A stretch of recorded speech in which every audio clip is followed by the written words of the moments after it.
ایک بات آپ کو سنانی ہے، ذرا تھوڑی غور کریں۔ جو لوگ طریقت کے رستے کے مسافر ہیں نا، ان کو ذرا جلدی سمجھ آئے گی اس بات۔ بابا فرید الدین گنج شکر رحمۃ اللہ تعالیٰ علیہ کے ایک مرید تھے، حضرت جمال الدین ہانسوی۔ بابا صاحب کو مرید سے بڑا پیار ہو گیا۔ وہ ہانسا کے رہنے والے بابا صاحب پاک پتن کے، تو وہ بیچارے اکیلے بھائی تھے، والد بھی فوت ہو گیا تو ماں بوڑھی تھی۔ بابا صاحب نے ان سے کہا کہ تو پاک پتن آ جا۔ کہنے لگے حضور ماں نہیں اجازت دیتی، اگر آپ کہتے ہیں تو آ جاتا ہوں۔ تو بابا صاحب فرمانے لگے اگر نبی پاک نے اویس کرنی کو بلایا ہوتا تو میں بھی تجھے بلا لیتا، لیکن نبی کریم علیہ السلام نے انہیں نہیں بلایا تو لہذا میں تجھے بھی نہیں بلاتا۔ لیکن پیار بڑا تھا تو بابا صاحب کہنے لگے چل تو پاک پتن نہیں آتا تو میں تو تیرے گاؤں آ سکتا ہوں۔ 3 سال بابا جی مرید کی خاطر اس کے گاؤں میں چلے گئے۔ ان بھی پیٹو جنگ نے مرید کی خاطر، پر مرید پجاروں والا ہونا چاہیے۔ اگر ہی وہ تو پھر انہوں نے راہ اوکھا لگ جائے، پھر مشکل ہوتا ہے۔ چلے جاتے ہیں اب بھی چلے جاتے ہیں۔ ماڑا ہے کہ انہوں کہنا تو جمعے راتی آئی سویرے 8 بجے، تو کدھر آ گئی؟ تگڑا ہے تو انہوں کہنے تو بڑی لیٹ آیا، تو راتی خواب بھی آیا سویرے۔ خدا بندہ یہ تیرے سادہ دل بندے کدھر گئے؟ فقر بھی ایک جاری ہے، شہنشاہی بھی ایک جاری۔ میرے بھائی سنیں، بابا صاحب نا 3 سال مرید کے ہاں چلے گئے۔ 3 سال ہانسا میں آپ نے قیام فرمایا، 3 سال۔ والدہ تو ان کی جلدی انتقال کر گئے، لیکن بابا صاحب وہیں رہ گئے۔ تو حضرت جمال الدین بڑے خوبصورت تھے، بڑے پیارے تھے، ویسے بھی ادائیں بڑی اچھی تھی ان کی، عالم فاضل۔ حضرت خواجہ بہاؤالدین زکریا ملتانی ایک دفعہ پاک پتن آئے بابا فرید صاحب کو ملنے، تو انہیں جمال الدین ہانسوی پسند آیا۔ انہوں نے ملتان جا کے بابا فرید کو خط لکھا کہ میرے سارے مرید اور خلفاء لینے پر اپنا جمال الدین مجھے دیں۔ تو بابا صاحب نے جواب میں ایک جملہ کا اور بڑا شاندار کہا، کہنے لگے بہاؤالدین حد کرتے ہو، کبھی کسی نے اپنا جمال بھی کسی کو دیا ہے؟ یہ تو میرا جمال ہے، یہ بھی کبھی کسی نے کسی کو دیا ہے؟ اللہ اکبر۔ انہوں نے نا کوئی روحانی کشش ڈالی حضرت جمال الدین ہانسوی کے لیے۔ تو بابا صاحب اسباق پڑھا رہے تھے شاگردوں کو، تو حضرت جمال الدین ہانسوی آ گئے، آ کے کہنے لگے حضور میں نے ملتان جانا ہے۔ بابا صاحب نے فرمایا کوئی کام ہے، کوئی مجبوری ہے، کوئی رشتہ داری ہے؟ سمجھ گئے بابا فرید صاحب کے معاملہ پیچھے سے گڑبڑ ہو گیا، کیا مسئلہ ہے؟ کہنے لگے حضور میں نے حضرت بہاؤالدین زکریا سے ملنا۔ محبت میں شراکت داری نہیں قبول ہوتی نا، باقی معافیاں مل جاتی ہیں، شراکت داری کی کوئی معافی یہ تو نے کیوں کی؟ شریک تو نے کیسے بنا لی؟ ایک در پھڑیے تے محکم پھڑیے تے ایک دے ہو کے مریے، یہ تو نے کیا کیا؟ فرمانے لگے اچھا بہاؤالدین زکریا سے ملنا ہے؟ کہا ہاں۔ پیار بڑا تھا بابا صاحب کا خواجہ بہاؤالدین زکریا سے، محبت بڑی تھی۔ فرمایا اچھا میں تیری خاطر یہاں آیا ہوں اور تو نے کوئی قدر ہی نہیں ڈالی، تو کہتے آگے جانا ہے، جا اب تو اسی کے پاس جائے گا۔ حضرت جمال الدین ہانسوی کہتے ہیں میں نکل آیا پر سینے کا نور سارا رخصت ہو، نہ میں ملتان جا سکا اور نہ میں بابا صاحب کا رہ سکا۔ 3 سال ہو گئے معافیاں مانگ۔ اور بابا صاحب نے فرمایا یار میں تیری خاطر بڑھاپے میں یہاں آیا اور تو نے سوچا ہی نہیں، تو نے قدر ہی نہیں ڈالی، تو نے یہ کیا کیا میرے ساتھ؟ ایک تاجر آیا کرتا تھا بابا فرید صاحب سے ملنے سال کے بعد۔ وہ آیا تو اس نے لوگوں سے پوچھا کہ وہ کدھر ہے؟ جمال الدین جس سے سلام لے کے بابا صاحب سے لوگ ملتے تھے، جو رستہ تھا بابا صاحب کی طرف جانے کا، وہ تو روڑی کے ڈھیر پہ بیٹھے۔ وہ ملنے گئے اور جب جا کے ملے نا حضرت جمال الدین سے تو وہ رو پڑے۔ کہا کیا ہوا؟ کہنے لگے بس ہوا یہ کہ میں اس کی قدر نہیں ڈال سکا، جو قدر مجھے کرنی چاہیے تھی نا یار کی، میں وہ قدر کر سکا، میں قدر نہیں کر سکا، یہ مجھے سزا ملی۔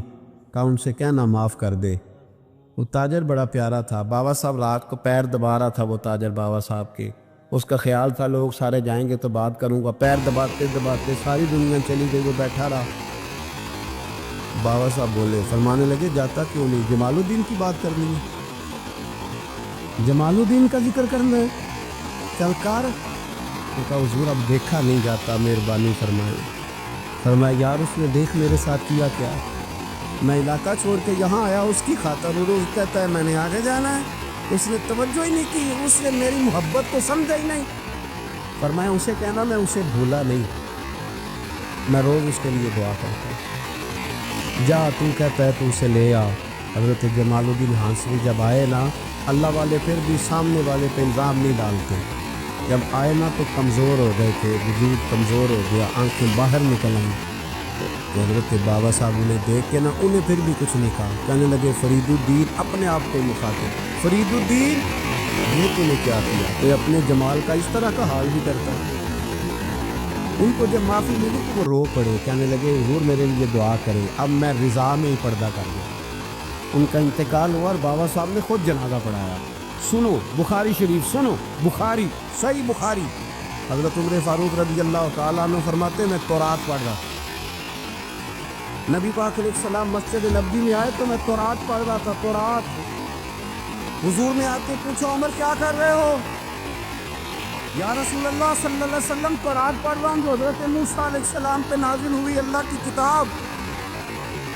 نبی کریم علیہ السلام حضرت عمر کہتے ہیں کبھی مجھ سے ناراض نہیں ہوئے، پر آج حضور ناراض ہو گئے، چہرے پہ جلال آیا، اور معبود کریم نے فرمایا عمر مجھے اللہ کی عزت کی قسم اگر آج حضرت موسیٰ حیات ظاہری میں ہوتے تو میرا کلمہ پڑھ کے میری فرما برداری کرتے، اور تو ان کی کتاب پڑھ رہا ہے، ان کی کتاب۔ مسلمان کو کسی اور طرف نکلنے کی اجازت، یہاں تو گھر میں بھوک ہو نا تو بندہ پڑوسی کے گھر سالن لینے جائے، اور اگر ہر چیز تجھے اپنے گھر ملے، ہر خیر تجھے ملے، پھر تو دائیں بائیں کیوں جائے، کس لیے جائے؟ تھوڑا سا نا، تھوڑا سا اپنے اندر استقامت پیدا کریں، دین کی تہذیب کو بچائیں۔ رحمت اللہ علیہ درویش تھے دلی کے، بہت سارے لوگ مرید تھے، بڑا خدمت گزار مرید تھے، مزدوری کرتا تھا، غریب تھا، 6 بیٹیاں تھیں اس کی۔ حضرت صاحب کے پاس روز آ کے کہتا حضور بچیوں کے لیے دعا کرے اللہ کے اسباب پیدا کرے، ایک بچی کی شادی کا خرچہ 1000 دینار ہے اور میں غریب ہوں، حضرت صاحب دعا کر دیتے ہیں۔ خانقاہ شریف کے تھوڑے ہی فاصلے پر حضرت جہاں بیٹھ کے مریدوں کی تربیت کرتے تھے، اس سے تھوڑا ہی فاصلے پر نا ایک عیسائی رہتا تھا، بڑا مالدار تھا، بڑی سارے اونٹ گائیں بھیڑ بکریاں رکھی ہوئی تھی، اور حضرت شرف الدین رحمت اللہ علیہ کی بڑی مخالفت کرتا تھا، اور یہ جو آپ کا غریب مرید تھا یہ اس کا پڑوسی تھا، ایک دن بلا کے نا ان کو کہنے لگا کہ تو کدھر جا کے جو ہے وہ ٹکرے مار رہا ہے، وہاں سے کچھ نہیں ملنے والا، وہ تجھے کیا دیں گے جن کی خانقاہ خود چندے پہ چلتی ہے، مدرسہ چندے پہ چلتا ہے، مسجد چندے پہ چلتی ہے، تیری بیٹی کا معاملہ کہاں حل ہوگا؟ اس درویش نے کہا کہ تو میرے پیر کو نہیں جانتا، تو اجے میرا محبوب نہیں دکھا، تو پتہ نہیں نا تو اس رستے کا مسافر میں، تو نہیں جانتا ان کا بس چلے نا تو وہ ہر قیمت میں میری بیٹیوں کی شادی کرا دے۔ اب وہ عیسائی تھا، کہنے لگا اچھا چلو ٹھیک ہے، اگر اتنی بات ہے نا تو جاؤ ان سے جا کے کہہ دو کہ 6 سال کے لیے میرے ساتھ معاہدہ کر لیں، تو میرے جانوروں کو چارہ ڈال دیا کرے، 6 سال ڈیوٹی کرے، میں 6000 دینار دے دوں گا، تو میرے ساتھ 6 سال میرے جانوروں کو چارہ ڈالے رکھتے ہیں نا، ہم چارہ ڈالنے کی ایڈوانس پیسے دیتے ہیں، اب تو لوگ انہیں بھی غلام ہی بنا لیتے ہیں، بڑی تھوڑی تنخواہ دیتے ہیں، ظلم کر کے پورا معاوضہ نہیں دیتے۔ حضرت شیخ شرف الدین کے بارے میں وہ کہنے لگا کہ آپ نے پیر سے جا کے کہا کہ میرے جانوروں کو 6 سال چارہ ڈالے، میں 6000 دے دیتا ہوں، تو جو کہتا ہے ہر قیمت پہ جانے کو تیار ہے۔ اس نے جب یہ بات کی تو مرید میں ناراض ہو گیا، لڑائی ہو گئی، گربان پر کلیا جھگڑا ہوا، بات بڑی دور گئی، اس طرح کی بات کرتا میرے حضرت کے بارے میں، میرے جیسے کئی میں وہاں کام پہ رکھا دوں۔ جب وہ بڑی بحث ہوئی، بات محلے میں علاقے میں پھیل گئی، دنیا نے سن لی، تو شیخ شرف الدین تک بھی پہنچ گئی، اس طرح جھگڑا ہوا ہے۔ لوگ سو گئے عشاء کی نماز کے بعد، حضرت صاحب نے نا سر پہ کپڑا لیا، اس عیسائی کے دروازے پہ دستک دی، وہ باہر آیا، فرمانے لگے لوگ تو سوچ سمجھ کے ملازم رکھتے ہیں، تو نے بھی تو سوچ ہی لیا ہوگا، تبھی تو مجھے آفر کی ہے، تو اپنی آفر پہ قائم ہے، واقعی مجھے رکھ لے گا اور 6000 دینار دے دے گا؟ کہنے لگا جا بابا کام کر اپنا۔ فرمایا نہیں، تو نے اتنے لوگوں میں بات کی، اتنی بحث ہوئی، تو قائم ہے؟ کہنے لگا میں تو قائم ہوں، پر آپ نے نہیں قائم رہنا۔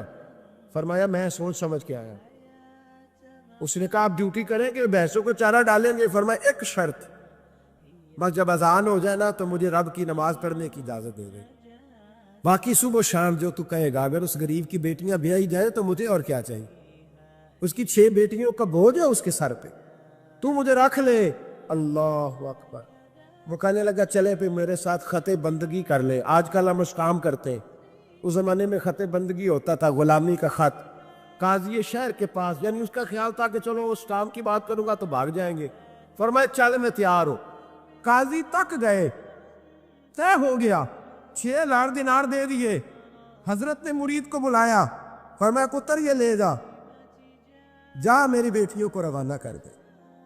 کہنے لگا حضور یہ کیا کر رہے ہو آپ، کچھ سوچے؟ فرمایا یار جب تجھے بیٹا بنا لیا تو پھر میری پوتیاں تو لگتی ہیں نا، میرا حق تو بنتا ہے نا، جا کے ڈیوٹی کر، ان کو بیاہ دے۔ بات پھیل گئی، بادشاہ بھی عقیدت مند تھا، وہ 12,000 دینار لے کے پہنچا۔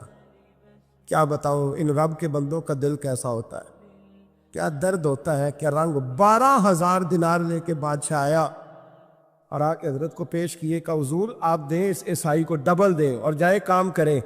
آپ فرمانے لگے تو پیسے دے، شرطیں نہ لگا، میرا جہاں دل کرے گا میں خرچ کروں گا، مجھے تو مزہ ہی اب آنے لگا ہے، ابھی تو لطف آ رہا ہے، ابھی تو ذائقہ آیا ہے کچھ کرنے کو، پیسے دینے ہیں تو دے، پابندی نہ لگا، جہاں میرا دل کرے گا میں۔ اس نے کہا حضور ٹھیک ہے رکھ لے۔ حضرت نے فجر مسجد میں پڑھی، جیب میں 12,000 دینار تھے، اعلان فرمایا بھی کسی اور کی بیٹی بھی بیٹھی ہے تو پیسے میرے پاس ہے۔ وہ 12,000 دینار بھی بانٹ دیا، اور 12,000 دینار بانٹ کے نا تو پھر چلے گئے کھیت میں چارہ کاٹنے۔ اس عیسائی کو کسی نے بتلایا کہ ان کے پاس تو 12,000 آیا ہے پر تجھ سے جان نہیں چھڑائی انہوں نے، وعدہ یہ ہوا تھا کہ 6 دیں گے تو جائیں گے، جب تک دیں گے نہیں تیرے گھر میں کام کریں گے۔ وہ نا چارہ کاٹ رہے تھے، حضرت صاحب تو وہاں پہنچ گیا، دور جا کے کھڑا ہو گیا، کہنے لگا بابا پہلے تو میں نے مسلمانوں کے اخلاق سنے تھے، اب تو میں نے دیکھ بھی لیے، پر یہ بتا جب 12,000 آیا تھا جان کیوں نہیں چھڑائی؟ تو حضرت چارہ کاٹتے کاٹتے رو پڑے، فرمانے لگے تو نہیں نہ جانتا یہ بیٹیاں سانجھی ہوتی ہیں، پتہ نہیں نا، میرے رسول پاک نے تو حاتم طائی کی بیٹی کے سر پہ کپڑا رکھ کے کہا تھا بیٹیاں برابر ہوتی ہیں، تو یہ نہیں پتا جب اس کی 6 بیٹیوں کی شادی ہوئی ہے میرے اندر روحانیت کتنی بڑی ہے۔ فرمایا پھر 12,000 آیا ہے تو 2-4 بچیاں پھر گئی ہیں، یہ نہیں پتا میں اندر سے راضی کتنا ہوں، میں تیری نوکری کرتا رہوں گا، پتہ نہیں اللہ کتنی بیٹیوں کو بیاہ دے گا۔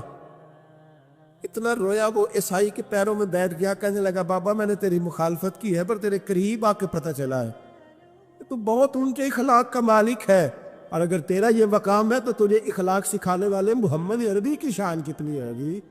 امام مالک کے پاس ایک بندہ آیا، اس نے کہا حضور میں درزی ہوں، ایک ظالم بادشاہ مجھ سے کپڑے سلواتا ہے، میں تو ظالموں کا مددگار نہیں نا، ایک ظالم بادشاہ مجھ سے، حضور میں تو مددگار نہیں نا ظالموں کا، جو فرمایا ظالموں کا مددگار بھی ظالم ہوتا ہے، تو کپڑے لے کے آتا ہے میں سی کے دے دیتا ہوں، ذمہ داری نہیں۔ یہ ایک آدمی دکاندار ہے، اس سے کوئی بندہ چیز خریدنے آئے گا تو تھوڑی کہے گا میں نے نہیں دے دی، تو دے گا۔ کوئی بندہ اگر کسی شخص سے کوئی کام کہتا ہے جو اس کی فیلڈ ہے، اس کا شعبہ ہے، اس کا معاش کا وہ سلسلہ ہے، کہتے ہیں یا رسول اللہ صلی اللہ علیہ وسلم ظالموں کا مددگار بھی ظالم، حضور نے فرما دیا۔ تو امام مالک سے بندے نے مسئلہ پوچھا، دل کی تختی پہ لکھنے والی باتیں ہیں، کہا حضور میں درزی ہوں، ظالم کپڑے سلواتے ہیں، میں تو مددگار نہیں نا۔ امام صاحب کہنے لگے نہیں، مددگار تو وہ ہوگا جو تجھے سوئی دھاگا فراہم کرے گا، تو تو پورے کپڑے سی کے دیتا ہے، تو خود بہت بڑا ظالم، تو پورے سوٹ سی کے دیتا ہے، تو بہت بڑا ظالم خود ہے۔ مددگار تو وہ ہوگا جو تجھے دھاگا دے گا، جو تجھے بٹن دے گا، جو تجھے نلکی دے گا، جو ظالم سے اتنی نفرت ظلم کر کے بندہ ہے۔ یہاں تو ہمارے زمانے میں ہیرو بن جاتے ہیں، ظالم ہیرو ہے، لوگ اس سے ڈرتے پھرتے گھومتے پھرتے، اور بہت سارے کم مزاج لوگ اس کے پیچھے ہاتھ باندھ کے پھرتے ہیں۔ ظالموں کی مدد کرنا، ظالموں کے ساتھ رہنا، یہ ظلم ہے، ظلم، یہ زیادتی ہے۔ میرے نبی پاک صلی اللہ تعالیٰ علیہ وآلہ وسلم نے ارشاد فرمایا، یاد رکھو رب فرماتا ہے میں مظلوم کی مدد ضرور کروں گا، چاہے جلدی کروں چاہے دیر سے کروں، میں مظلوم کی مدد۔ حضور صلی اللہ علیہ وسلم نے فرمایا ہے، حضرت معاذ بن جبل کہتے ہیں حضور نے مجھے یمن کا گورنر بنایا، جب میں جانے لگا نا تو حضور نے بڑی نصیحت کی، بخاری میں موجود ہے، فرماتے جب میں پلٹنے لگا تو میرے رسول نے فرمایا معاذ 1 منٹ ٹھہر جا، ایک بات میری یاد رکھنا، اس کو نہ بھولنا۔ کہا حضور کیا؟ فرمایا دیکھنا کسی پہ ظلم نہ کر بیٹھ، کہیں تجھ سے زیادتی نہ ہو جائے۔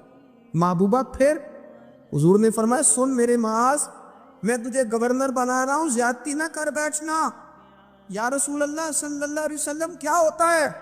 تو میرے کریم نے فرمایا جب مظلوم دعا کے لیے ہاتھ اٹھاتا ہے تو عرش کا مالک کہتا ہے فرشتوں پیچھے ہٹ جاؤ. عرش کا مالک کہتا ہے فرشتوں پیچھے ہٹ جاؤ، دروازے کھول دو. فرمایا مظلوم اور رب کے درمیان شے حائل کوئی نہیں. بڑے غور کے ساتھ سورہ مومنون کی ان ابتدائی آیات پر غور کرنا چاہیے. رب فرماتا ہے قد افلح المؤمنون، تحقیق مومن کامیاب ہو گئے. کون سے مومن؟ الذین ہم فی صلاتہم خاشعون، وہ جو اپنی نمازوں میں گڑ گڑانے والے ہیں، خشوع کے ساتھ، عاجزی کے ساتھ، انکساری کے ساتھ، ذوق کے ساتھ نماز پڑھنے والے ہیں. والذین ہم عن اللغو معرضون، اور وہ جو بیہودہ باتوں سے منہ پھیرنے والے، لغویات سے اپنا رخ پھیرنے والے، سنجیدہ لوگ. پھر ارشاد فرمایا والذین ہم للزکاۃ فاعلون، جو زکوٰۃ دینے کا کام کرنے والے ہیں. پھر فرمایا والذین ہم لفروجہم حافظون، اور وہ لوگ جو اپنی شرمگاہ کی حفاظت کرنے والے، اپنی شرمگاہ کی حفاظت کرنے والے. الا علی ازواجہم، مگر یہ کہ اپنی بیویوں پر، او ما ملکت ایمانہم، یا اپنی شرعی باندیوں پر.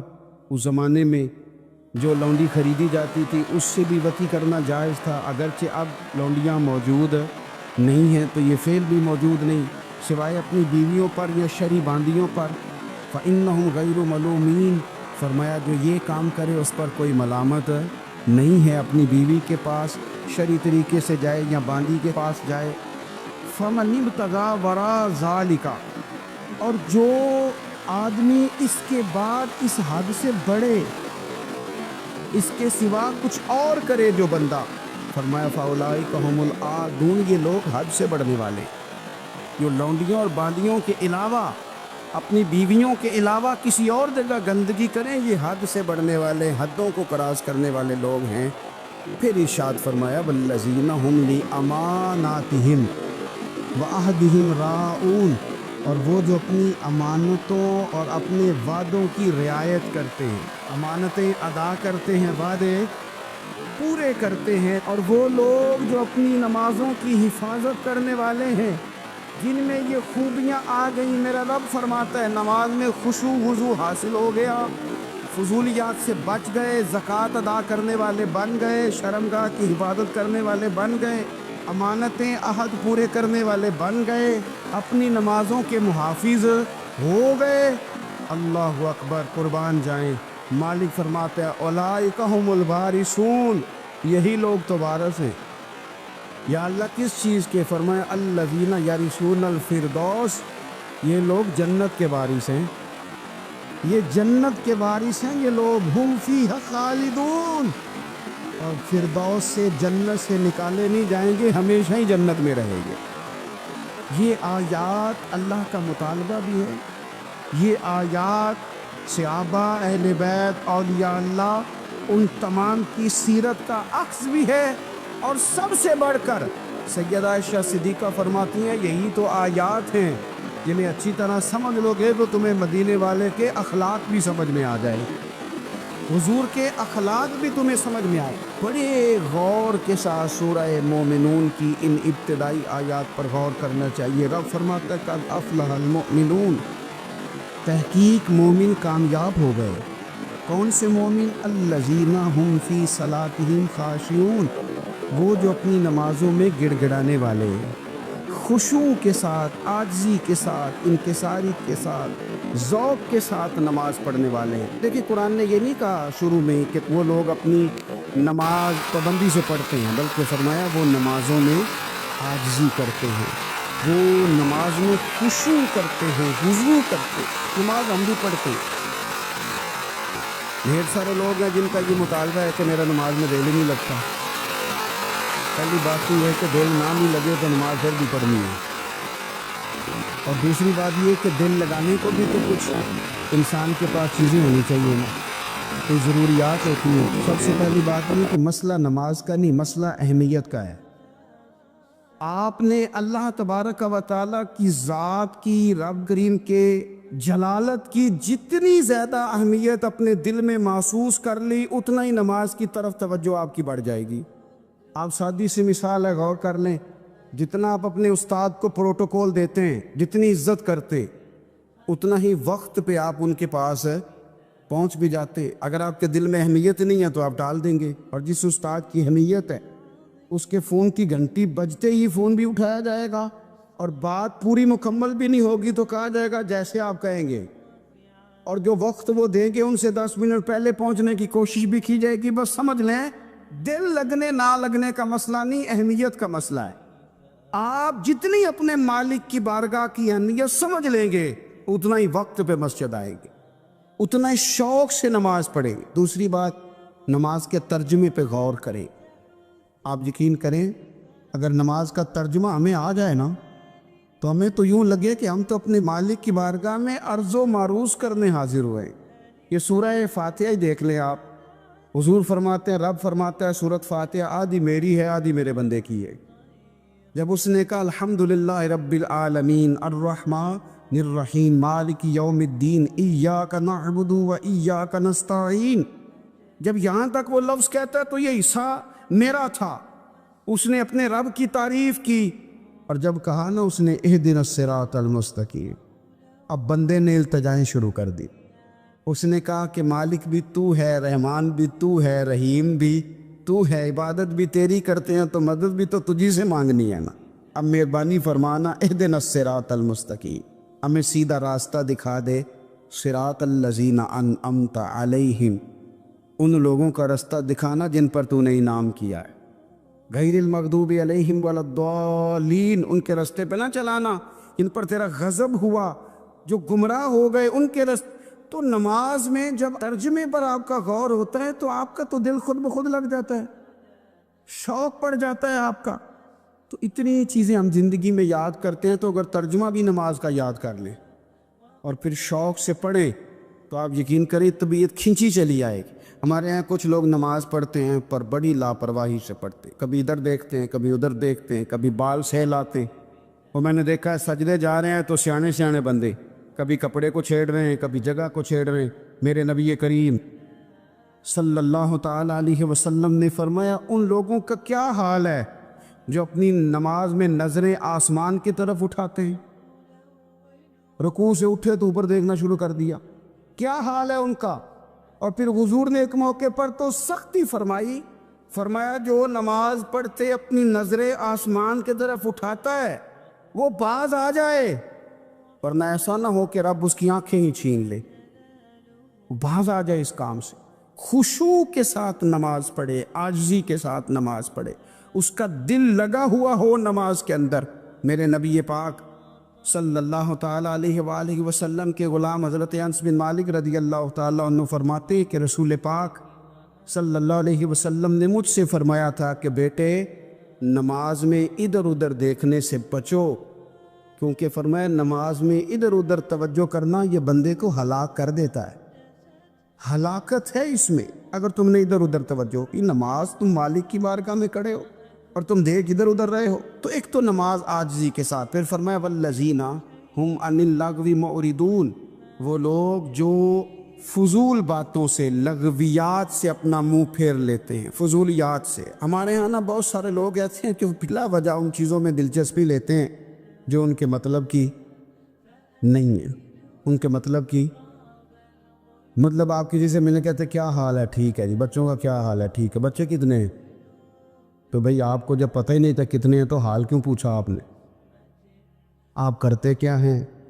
آپ کا بڑا بھائی کیا کرتا ہے، چھوٹا بھائی کیا کرتا ہے، ابا جی کیا کرتے ہیں؟ بھئی آپ کے مطلب کی بات نہیں، آپ مطلب کی مقصد کی بات کریں، بے مقصد باتوں میں الجھنے کی ضرورت نہیں ہے۔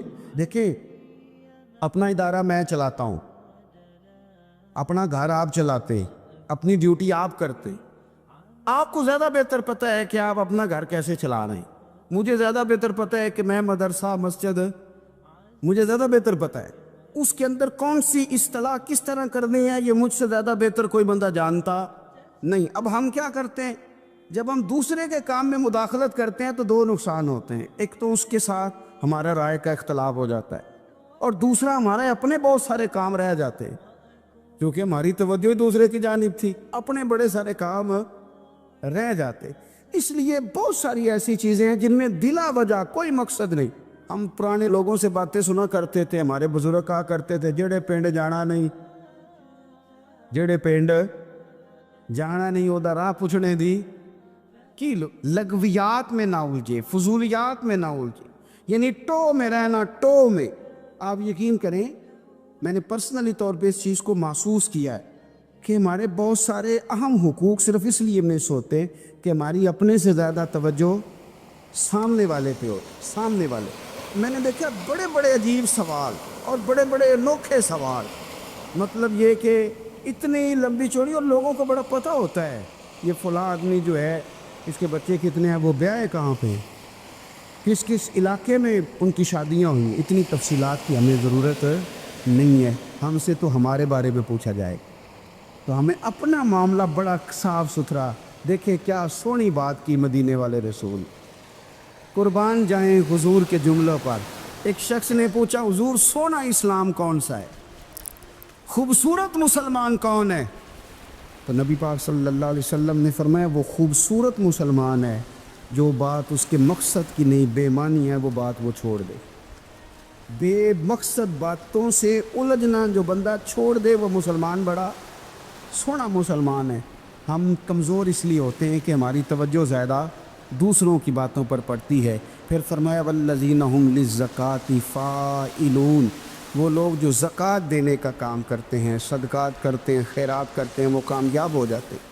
پھر فرمایا والذین ھم لفروجہم حافظون، وہ جو اپنی شرمگاہ کی حفاظت کرتے ہیں.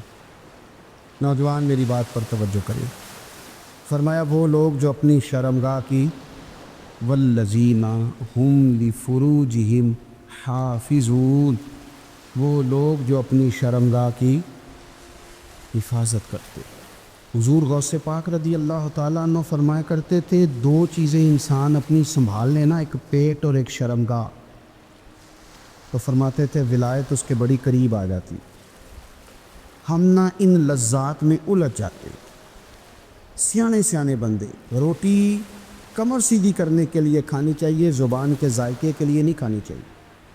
یہ زبان کا ذائقہ لگ جائے یہ کہیں کا نہیں چھوڑتا انسان.